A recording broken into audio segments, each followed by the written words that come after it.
তুমি যেটুকু সময় পারো আমাকে দিও, তাতে আমি কোনো অভিযোগ করব না। তুমি তো আমার থাকবে।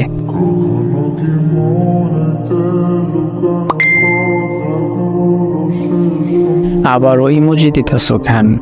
বললাম তো কোনো সমস্যা হবে না। তুমি তোমার মতো করেই আমাকে সময় দিও, আমি তোমার ওই সময়টুকুর জন্য অপেক্ষা করে দিন কাটিয়ে ফেলবো।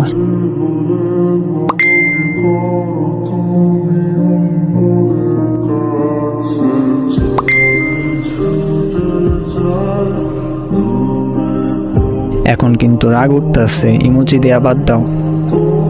শোনো, কি? আমি তোমাকে আর ঠকাতে চাই না। ঠকাবা কেন? তোমাকে একটা মিথ্যা কথা বলছি। তাহলে সেই মিথ্যা কথার